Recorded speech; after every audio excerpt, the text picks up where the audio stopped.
Thank you. It's a very, very, very nice thing to see all of you young people here today, because this is your land, this is your government, and the future belongs to you. It is this Prime Minister, this government, and the only Prime Minister and the only government that has focused its attention, their attention, on developing the young people of this country. It is this political leader, this Prime Minister, this political leader, this Prime Minister that has made it a fact of life that we have 100% universal access to primary school education. Education is the beginning of your life as a human being in this world to make a contribution to your society. It is this government and this Prime Minister that increased the scholarships available to the working classes from 4 in 1999 to hundreds in 2014. It is this Prime Minister and this government that has ensured that 87% of you who graduate from high school have access to state college. In 1999, the number was 7%. It is this Prime Minister and this government that has made sure the Public Assistance Program and the National Employment Program works for you. You are educated today and you are working today because of this government. In 1999, the majority of the young people had no tertiary education and no jobs. This government has created for you an environment that has never existed in the history of our country. It is now your country. It is your right to make sure that this country continues on the right path. And it is your job to make sure that the next 5 years are there for you to continue to flourish into making a significant contribution to your life, to your families, to your country, and to your nation. You must embrace the opportunity on the 8th of December fearlessly. Because when you leave here, and when you wake up on the morning tomorrow, and every day of your life until the 9th of December, 2014, remember it was Lennox Linton who referred to each and every one of you as prostitutes. Now, I have taken strong offense to the use of the words prostitute, because the people seeking public assistance are not from the rich classes. They're not named Astaphan, they don't name Nassif, they don't name Ed, they don't name Shillingford, at least somebody Shillingford. The people seeking public assistance are from the working classes, are from people who need help, people who may not be able to go to the bank to borrow money, people who could not educate you without the help of the government. And Linton has referred to a class of us, a class of you as young people in this world, seeking to get yourself out of poverty, get yourself out of illiteracy into education, to get yourself a profession that one day you can work here, work there, work in the region like other Dominicans with qualifications can do. A man who refers to young people as prostitutes who are trying to get better work for themselves does not deserve to be Prime Minister of this country. And you, comrades, you have the opportunity on the 8th of December to tell him the young people of this country are not prostitutes, but we are educated people, we are working people, we are patriotic people, and we teach him a lesson on the 8th of December. And when you vote, you come out and you say, Lennox, take that. Take that. I'm going to say something in a short while about Danny Luge. because I'm in Roseau North. I support Julius Timothy. I want you to support Julius Timothy, and I'm going to vote for him. Julius Timothy is a good man.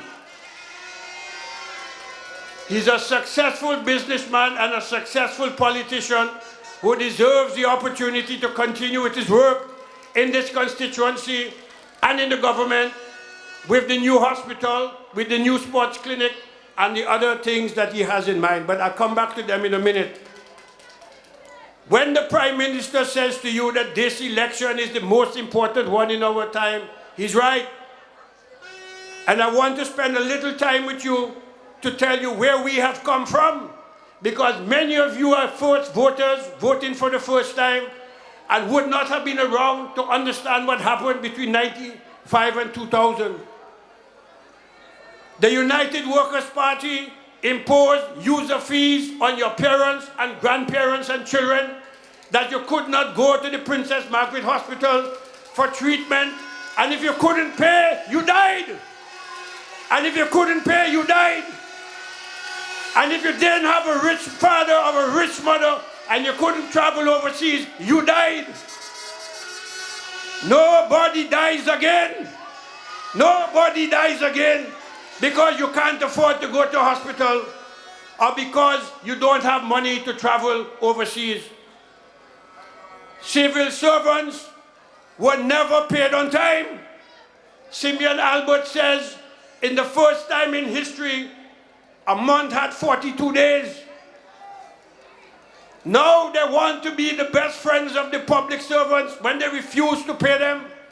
Call them shirkers and jokers. Call your mother and your father shirkers and jokers. And today referring to the police officers as rogues. Debt made debt. They defaulted on every loan. Edison James killed bananas. He murdered bananas. He drove farmers off their fields with his arrogance, his ignorance, and his incompetence. In 2000, DBMC was bankrupt, DBGA was dead, and banana farmers had abandoned their fields in the thousands. They want to blame us for that when they killed it. The country was on verge of collapse, and it in fact collapsed. And it was the Dominica Labour Party that has brought us from the darkest ages to now where we can walk through the Caribbean as proud people. In 1999, when I walked through the streets of the Caribbean, they used to laugh at me, ask me, well, how much road you have, how much house you have, how much this you have. Not me, you, us. They laughed. Today they say, what? How did Scarrow do that? Where the roads come from? Where the schools come from? Where the bridges come from? Where the sea defense walls come from? Where the airport comes from? Man, let me tell you something. I am so proud to be a Labourite and a Dominican. Labour! Let me hear you. I no longer feel ashamed. I can walk proud and say I'm Dominican. And if these fellas ever win, I will hang my head in shame forever. We have come from a time when we had the highest rates of poverty and unemployment. Anytime you meet the Prime Minister or any of the ministers of government one-on-one, ask them. The Caribbean Development Bank said in 1997, we had, in 1999, the highest rates of poverty and unemployment in the history of our times. Today, the same Caribbean Development Bank are saying we now have the lowest rates of poverty and the lowest rates of unemployment in the Caribbean. And with the National Employment Program, that unemployment rate of 10% has probably been cut in half, because under the National Employment Program, 1,400 young men and women are being employed. Today, the region tells us we have the most stable economy in the world, in the OECS. We have had the highest average rate of economic growth in the OECS over the last 10 years. The gross domestic product, the collective wealth, the national wealth of this country has gone from $350 million in 2000 to well over $600 million in 2014. It means the wealth of this country and the wealth of you and the wealth of the government and the nation has almost doubled. In 1999, Dominica was ranked the most poor country in CARICOM. Today, 2014, the World Bank says we're the 8th wealthiest country in CARICOM. The ITU, International Telecommunications Union, told us last year that Dominica had the 3rd highest rate of phone subscriptions and use in the Caribbean. You don't use a phone, buy a phone, talk on the phone, text on the phone, BBM on the phone for free. It means you need money to do it. And I can go on and on about what we have achieved, but I want to tell you that this election is not a game of dominoes. It's not a game of give me a chance because I've been in the opposition, in the wilderness for years. This is not about give me a chance. This is not about change is a must. This is about leadership. And as my t-shirt says, leadership is everything. And the future of our country. We need a prime minister, a man as prime minister, young people, who says what he means and means what he says. One day Linton tells us no social programs because we are a nation of beggars, mendicants, prostitutes. The next day, he says he will create a social welfare state. And then last week he says all the social programs he vilified us for and vilified you for, he will now keep. We do not want a man as prime minister who will call you prostitutes, your parents and grandparents greedy, your uncle mendicants, your brothers and sisters beggars and parasites. We do not need a man as prime minister who, after condemning us as beggars for 10 years, now says the programs put in place by Roosevelt's carrot will stay. Comrades, if it took him 10 years of cussing you and cussing your parents and cussing your grandparents to realize that these programs have use and are beneficial and are in your interest and the country's interest, how can we trust him in government for a day? Because it will take him another 10 years to find out what's good for the country.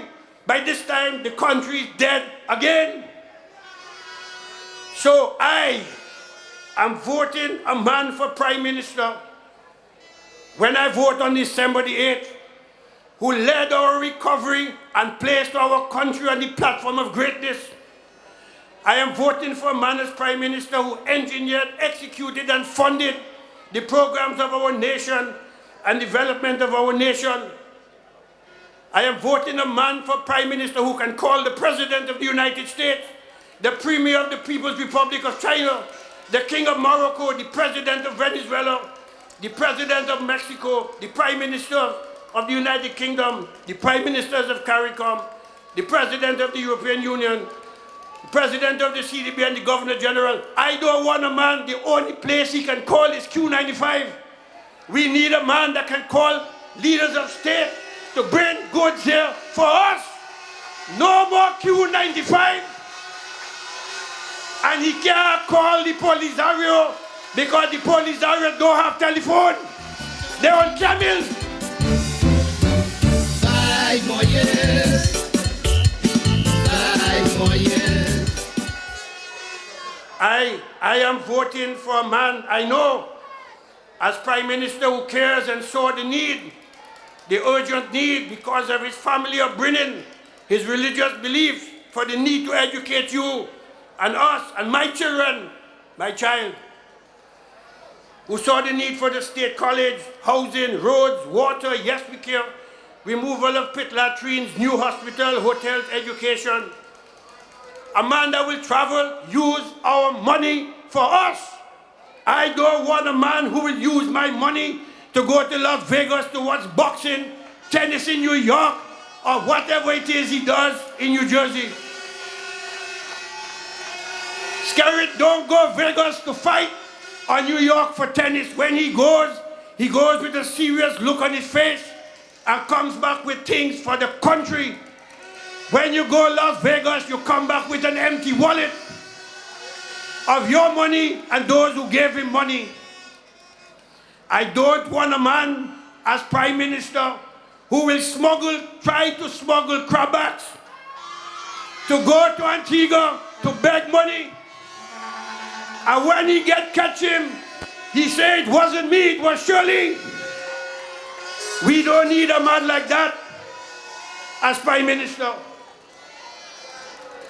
We need a man as Prime Minister who will take responsibilities for his actions. Don't run and blame your wife. Danny Luge is of the same blue cloth. Danny Luge speaks the same language as Lennox Linton. The only difference between Danny Luge and Lennox Linton is that when Linton got into a fight at school, he used a bottle, he said, to bust a man's head. Danny Luge picked up a cutlass to fight a man in Lindo Park. And I think a man that prepares to pick up a cutlass to fight is a dangerous man. A very, very dangerous man. We don't need him here in Roseau North. We don't want him here in Roseau North. So I am going to vote again for Julius Timothy. I am going to vote again for the shoe. I am going to vote again for the Dominica Labour Party. And I, Anthony Astaphan, SC, going to vote for Roseau Skerrit as Prime Minister for the next 5 years. Thank you.